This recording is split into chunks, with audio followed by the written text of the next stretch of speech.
Welcome to the Lempert Report Live.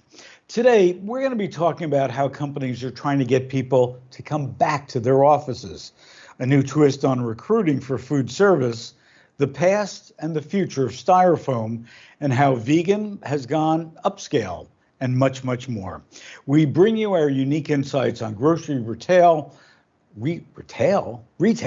This is live, sorry, retail, sustainability, e-commerce, new product reviews, and consumer trends.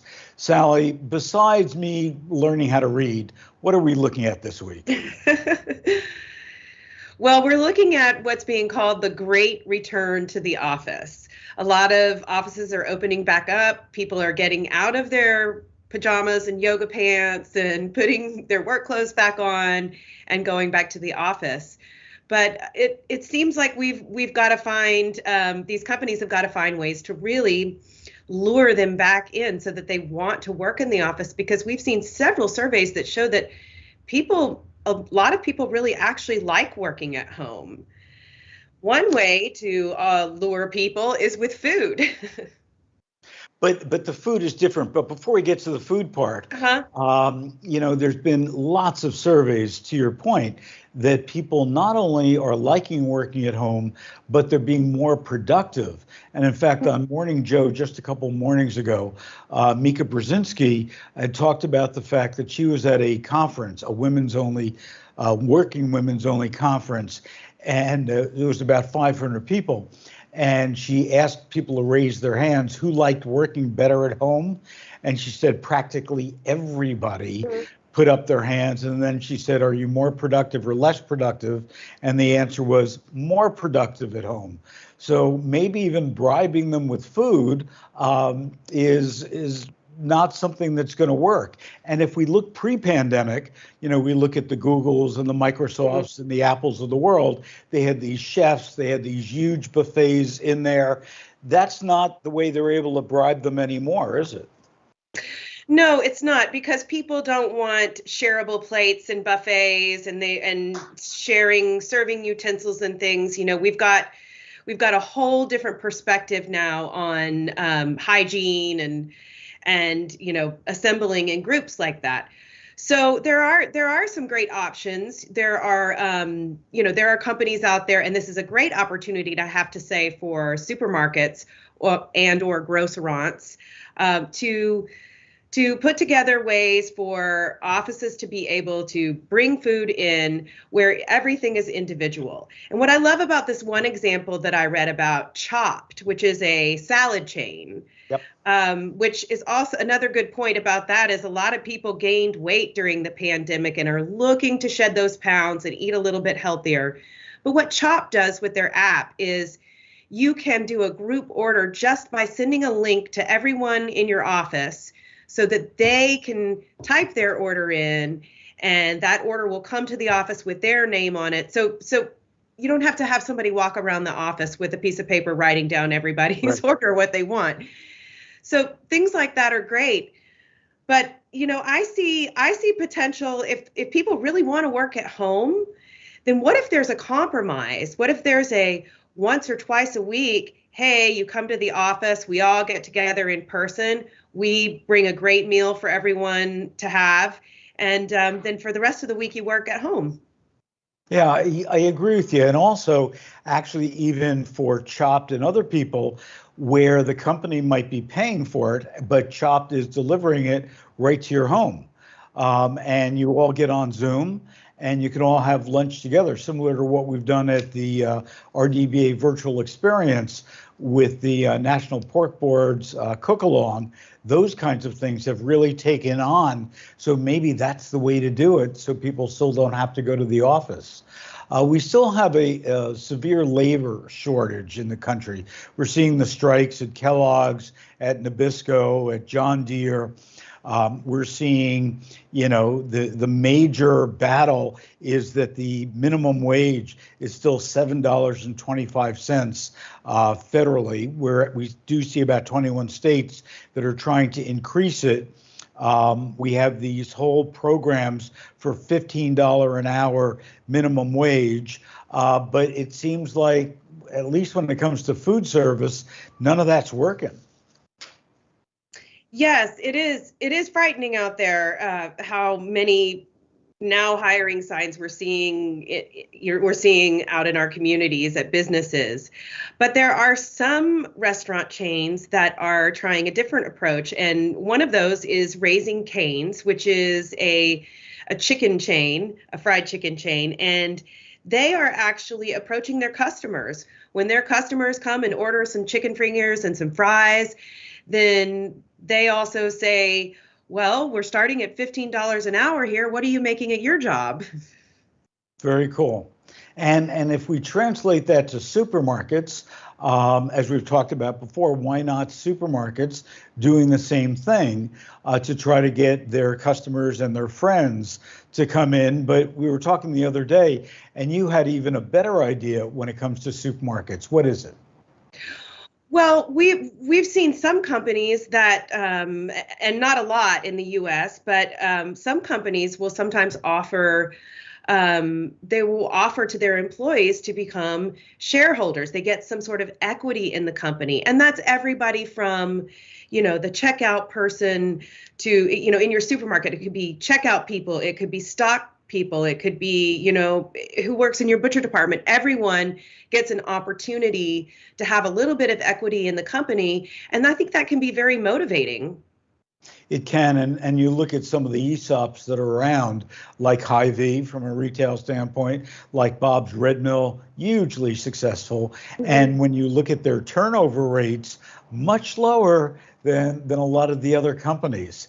I want to go back probably about 15, 20 years ago, when I recall a campaign that was done at school level, kindergarten through, I think it was 8th grade, where they were teaching kids about the perils of styrofoam. And what happened as a result is kids would come home, they'd see their parents drinking coffee or soda or anything out of styrofoam cups, and the kids would really chide their parents and force them to stop using styrofoam. Mm-hmm. I thought that was the end of the story. I thought styrofoam didn't exist, but you're telling me I'm wrong.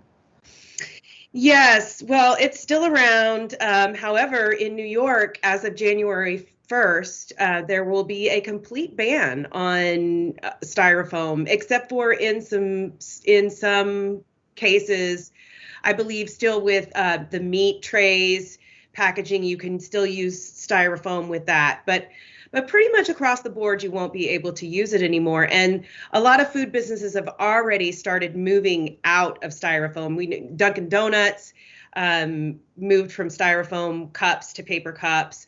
Burger King has moving to reusable packaging, actually, which they're experimenting with, which would mean that you would take your packaging back to locations and drop it off, and it could be reused again, which I don't know if what kind of incentive they're going to provide for people to do that, but maybe some sort of points towards food items or something could be good. We've also seen Wegmans has moved away from styrofoam. They're using all renewable and recyclable packaging, and they're using recycled newspaper now for their egg cartons. And when I think back to when I was a kid, my parents bought eggs, they were always in paperboard. They were never in styrofoam, and the eggs were just fine. Mm-hmm. They weren't broken or anything else. And now we moved from styrofoam to that clear plastic where they mm-hmm. could put in those full color graphics. Now we're going back to the paperboard again. Mm-hmm. And it's, you mentioned Wegmans, but Tops, Price Chopper, there's a lot of different retailers who are calling on not only their in-house products to not be styrofoam for takeout containers and so on, but they're also really putting the pressure on manufacturers to have much more sustainable packaging, whether it's styrofoam or other kinds, moving away from petrochemicals to plant-based plastics. And that's great. If we can get the retailers to push it, it'll happen. Exactly. I agree. So vegan is a hot word, needless to say. We're seeing, as I said, more plant-based everything that's out there as it relates to food. But we saw vegan vacations. We talked about that a couple years ago in our trend report, where there's now, I think it's 600 different hotels that are vegan hotels. And that doesn't mean just that they serve vegan food, but they are vegan as far as a lifestyle goes, as far as the renewable energy, as far as the kind of sheets that they use, the kind of products that they use for sofas and couches and everything else. But now there's yet another twist on vegan. What is that? Well, we're seeing now luxury vegan food emerging as a trend. If you're familiar with the 11 Madison Park restaurant in New York, yes. Which is a high-end restaurant with the price of $335 per person for a tasting menu. And they have now moved to a fully plant-based menu. Now, before we completely get into that, I do want to point out that they do have a private dining room that you can book if you do want to eat meat, but if you're not exposed to any of the other vegans. But yes, they've gone vegan. They're using watermelon for the ahi tuna. They're making vegan caviar. They've got using all kinds of different mushrooms to make mushroom calamari and different dishes. And it's really an interesting twist in the vegan trend. One thing that I did read about this in a great New York Times article about this restaurant, a really great point was brought up that 11 Madison Park was already a restaurant that was sourcing locally small farms, sustainable, ethical farms. So they weren't really getting their meat from factory farms, that's where we want to cut back to make a difference and to have an environmental impact. So the point that the author was making in the New York Times article is, I'm not really sure that this $335 a plate or $335 menu is really helping me make an impact on the environment. I would agree with that. I had gone to 11 Park when it first opened, and David Burke was the chef and part owner there. And he was the one who really started the whole local sourcing. But David is also a carnivore. So I don't think if David was still there, he'd be doing vegan. He'd be doing steaks that are that thick. And there's a new trend from the Black food community. What's that about? This is wonderful. Gregory and Sabrina Collier are a couple in Charlotte, North Carolina, that have started this Black food festival called the Bay Haven Food and Wine Festival. It's called Bay Haven because they are from Memphis, and so it's named for the two neighborhoods that they are from. One of them is from the Fraser area, which was nicknamed the Bay. And then the other one is from the Graceland area, which is called Whitehaven. But because of the thriving African American community there, most people call it Black Haven. So that's how they've got Bay Haven as the name of their festival. And they're showcasing all different kinds of African American food, because what they want to do is they want to show people that African American food is not just soul food, and where we think of biscuits and gravies and collard greens and fried chicken and all of that there's so much more to these great culinary skills that have come out of Black culture. So when you're going through those foods, your Southern background is coming out. Is it really? Yeah, the collard greens and things like that. So I have very mixed feelings about this. I love the fact that they're doing it. Let me start there. I hate the fact that they have to do it, that we don't have these Black-owned restaurants. And by the way, he's a James Baird winner, I think twice, and she's a James Baird fellow. So, I mean, these are accomplished chefs that we don't have their foods in all kinds of festivals, number one. And why not? I mean, when I go up and down the aisles of different food festivals, I'll see Mexican foods, I'll see Italian foods, I'll see Thai foods. Very seldomly will I see black foods.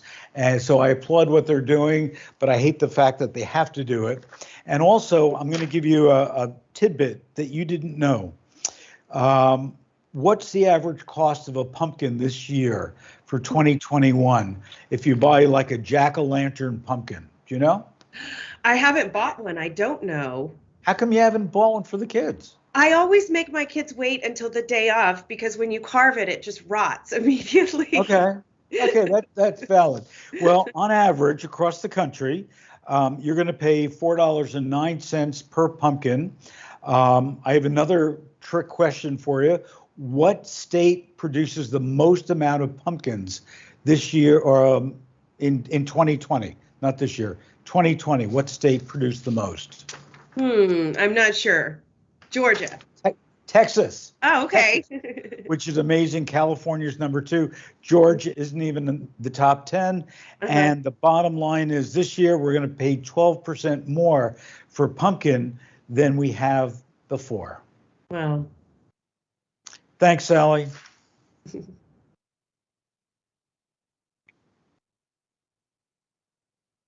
So welcome to the Lempert Report. Today, we take a look at variable pricing, the good, the bad, and the unfairness. Variable pricing is a strategy that has been discussed and tested for years at retail. QVC actually perfected the science when they would tell a host through their earpiece that a product wasn't selling well and to reduce the price. Or if the product was selling well, hey, just say a few were left and up the price. Then came Amazon, which created much more advanced technologies. And based on the time of day that you shopped and the volume that was being created, you could find different prices for the same item. It may even take into consideration other allied products that you've purchased. Supermarket circulars for decades have zoned editions that offer different prices based on the demographics of a particular neighborhood. Supermarket technology has come a long way. And now with electronic shelf tags, some stores are experimenting with the same model in store. Every Table, a chain of 10 restaurants in Los Angeles, has taken the reverse tact. The chain offers healthy offerings that they want to make affordable for everyone. Top line, it's a Robin Hood type of philosophy that offers lower prices in lower income areas and student areas than those in higher income areas. For example, the University Park demographics are made up of 48% Latino, 25% white, 16% Asian, and 7% black. Nearby, about 15 minutes away in Monterey Park, the median property value is $616,000. The population is 65% Asian, 0.4% black, and 28.5% Latino.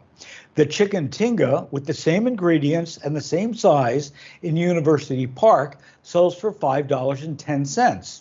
In Monterey Park, the same one sells for $8.35. Sam Polk, a former hedge fund trader, is the company's founder and CEO, and he's committed to the model and believes it's the way to make healthy foods available to everyone.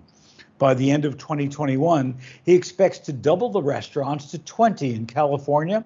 In 2022 is opening in New York City, where he plans to open 100 restaurants in 3 years. Polk's secret sauce, if you will, is a hyper-efficient supply chain that produces fresh meals typically found in upscale farm-to-table chains at half the price. He's building commercial-scale kitchens and managing a fleet of delivery trucks to supply his stores and a growing network of subscription customers and smart refrigerators. Every Table's meals are prepared in a kitchen with pots big enough to cook 50 gallons of chicken tinga at a time. Its stores are small, usually 500 to 700 square foot, just big enough to house a wall of refrigerated cases, a microwave, and 2 employees to stock shelves and work the checkout. Every table's financials bear the concept out. The average cost to produce and package an every table meal is about $3.25. Still a 35% margin if you sell a meal for $5. Company models also show that preparing all its food in a central commissary reduces the cost of building out each store by 75%. Adam Dranowski, a professor of epidemiology at the University of Washington and a leading researcher on social disparities in health, said he was encouraged by Every Table's model, especially its focus on prepared foods, which aids those who are time as well as cash poor. But he noted, even with a recent increase in food stamp benefits, the federal government's Thrifty Food Plan, an estimate of the cost of a minimum nutritionally sufficient diet, allocates just $6.89 for a full day's worth of calories. The balance between the pricing for the poor and taking from the rich will be the key to success or failure for Every Table. And how will those in wealthier areas feel about the inequity? Or will they see it as another example of having a social conscience and taking care of each other? It's time for the bullseye.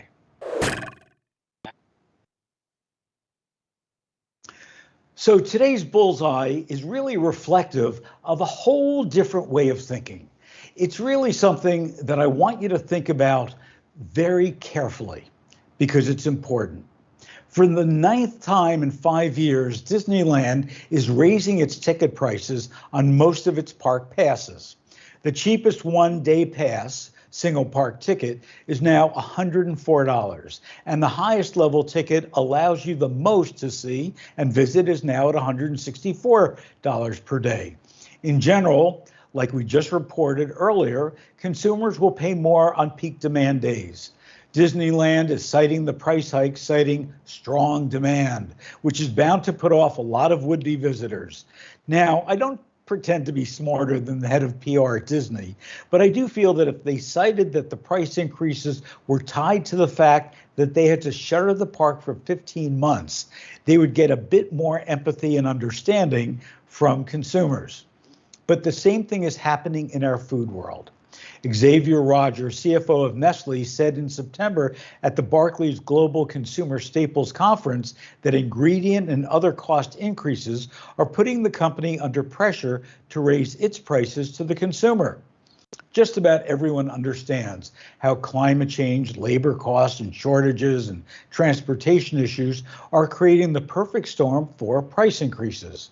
But what was shocking to me, and we've heard it from other CPG brands over the past few weeks, is that Roger also said that he's not worried about its ability to raise prices because of consumer demand for their products and the strength of their brands. On PepsiCo's latest earnings call, Ramon Laguarta told analysts that consumers have a new view on pricing, which could be due to the company's success in selling value. He was quoted as saying, as consumers shop in store, they might pay less attention to price as a decision factor, and they might be giving more relevance to the brands that they feel more emotionally attached to. We're witnessing worker stoppages and strikes at major brands that we mentioned before, Mondelez, Kellogg, Coca-Cola, and Frito-Lay, as workers demand better contracts to provide a living wage. At the same time, some of these companies are reporting record profits. My fear is that many of our iconic brands are not listening to consumers, but they've convinced themselves that they can raise their prices because they feel their brands are so powerful. Let's not fool ourselves. According to a new survey from the digital bank One, released just Tuesday of this week, 63% of us are highly concerned about supply chain shortages this holiday season. 76% are highly concerned about inflation. The money has to come from somewhere, and the consumer is saying, hey, I just don't have it. Thanks for joining us. Sally, do we have any comments or questions? We do. I wanted to share a couple of really good comments that came in regards to our story about recruiting people, Raising Cane's recruiting people. Lynn Herstein says, if businesses focused more on retention, they wouldn't have to worry as much about recruiting. Cane's can't even keep people at $16 an hour, makes the discussion on minimum wage somewhat irrelevant. Excellent point. And you look at certain companies like Wegmans that I always point to that have a very low turnover rate because they pay well, they train their people, they take care of them, they've got great benefits. And every time I have a conversation with a retailer and we talk about training, they said, I can't afford training because I have a high turnover. And my response is just what you said, Lynn. Hey, if you train them and you took care of them, you wouldn't have to recruit more. You'd lower your turnover. What else do we got, Sally? We've got Michael Strauss, who is co-manager of Strauss Home Ranch, and he's responding to the Styrofoam story. This is great to hear. For their cheese trail home delivery of artisan cheeses, they use a wonderful eco-friendly Styrofoam alternative from a company called Green Cell, which makes non-GMO cornstarch insulation. So there's a great idea there for. Yeah, and we're going to have to do a story on Green Cell. So yes. Thank you, Michael. Appreciate that. And anything else? Yes, and John Pandal, John always gives us some great comments. He says, is luxury vegan the new molecular cuisine? And he also says variable pricing. So it's like water and power in California. Ouch. Yeah, John, you're bringing up a really good point. I'm based in California, and every month when I get my Edison bill, it's amazing to me because now they've divided it, and you might have the same thing. They've divided it into two parts. One is your regular energy, and I don't use a lot of energy. I mean, I'm not using the air conditioner all the time, not using the heating all the time, and so on. And then there's the surplus energy. And then I just got an email from them that I could switch plans so that between the hours of 4 and 7, they will monitor my usage and cut back the usage for me. And if I do that, I'm going to save $3.25. And I look at that and I say, something's wrong.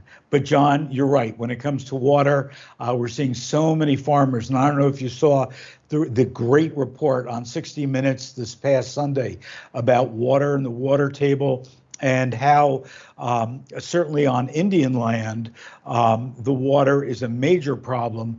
But also, California, and I believe it's Arizona, they don't go on water restrictions, even though the water is coming from Utah and those upper states there.